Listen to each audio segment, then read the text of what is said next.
I'm Kaylee, and these are my recommendations for graphic novels to read for the 30 book in 30 days readathon in September.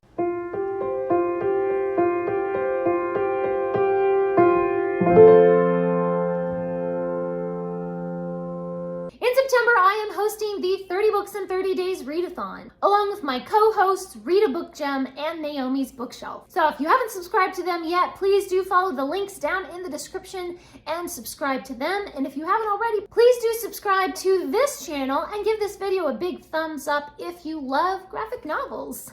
Graphic novels are a great way to get through that 30 Books in 30 Days challenge, because graphic novels are so easy and fun to read through. So first I'm going to start with some graphic novels that are actually under 100 pages if you wanted to keep it pretty short.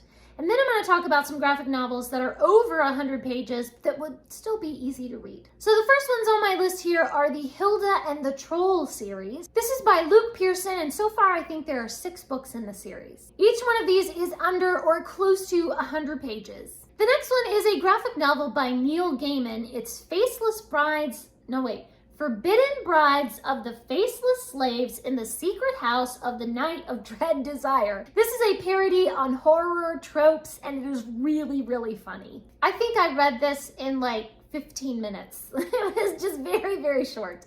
The Castle in the Stars series by Alex Alice is, I think there's 5 that are in this series, but I only think 4 of those have actually been translated from French into English. This is a really exciting kind of steampunk, space age sort of adventure, and it's so delightful. If you have watched the Avatar: The Last Airbender TV series and you were left wanting more, then you have to pick up Avatar: The Last Airbender comic books. One of my favorite series from that is The Promise, and part 1 is only 76 pages long.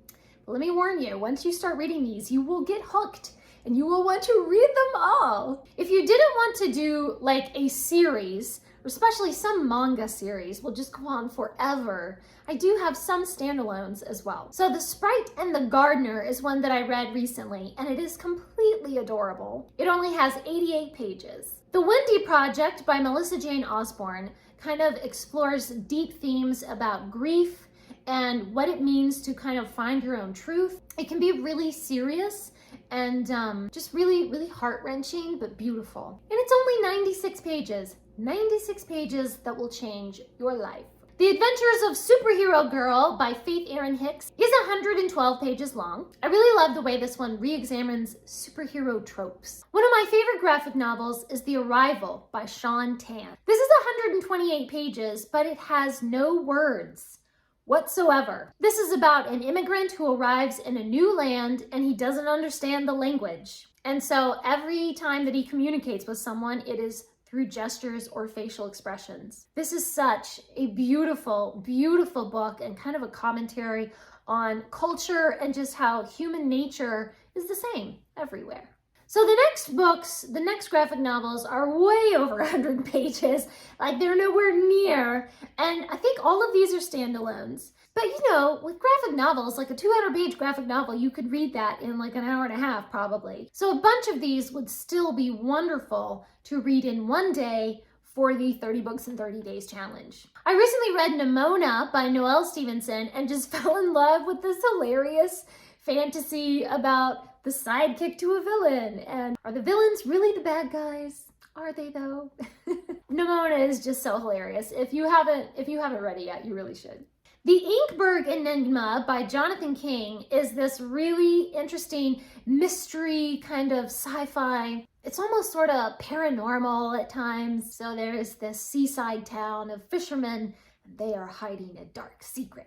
I adore every single one of the Manga Classics series that I have read. Most of these are edited by Stacey King. They have Anne of Green Gables and Frankenstein and Macbeth and Pride and Prejudice, Emma, Jane Eyre, Romeo and Juliet, The Count of Monte Cristo, The Jungle Book, Great Expectations, Les Miserables, and The Scarlet Letter, and a whole bunch of others.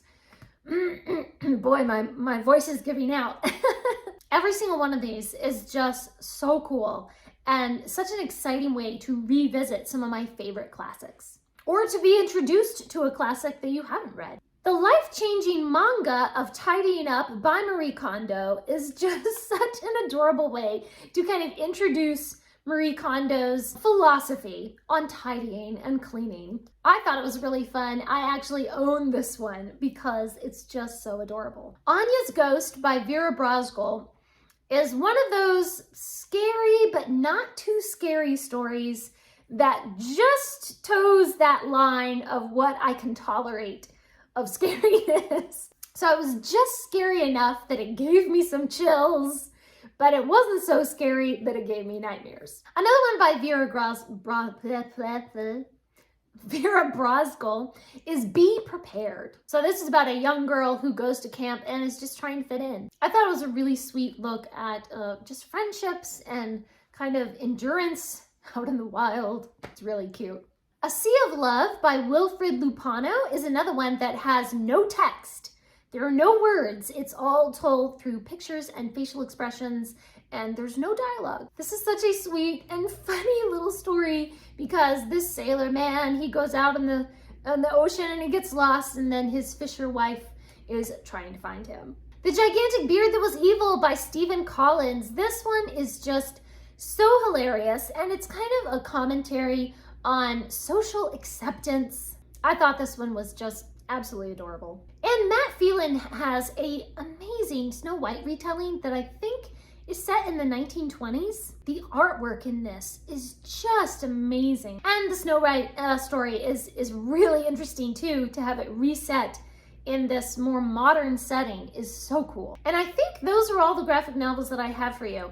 I am not recommending a whole bunch of like my favorite manga series because a bunch of those series are like, 20 volumes or something. And yeah, I'm not sure if people want to commit to such a big series, but I'll probably just, as I'm talking about this, I will put up pictures of some of my favorite manga series, because if you really were up for this big challenge of reading a whole big series of manga, then these are my favorites. A Lie in April is probably my most favorite manga, my most favorite graphic novel of all time, because it's about a pianist. And I'm a pianist, so that's my thing. Please leave me a comment down below and let me know what are some of your favorite graphic novels, manga, comics that you would recommend for people to read for the 30 books in 30 days challenge, or just to read at any time, just for fun. Thanks for watching. Please subscribe, and remember, the right book in the right hands at the right time can change the world.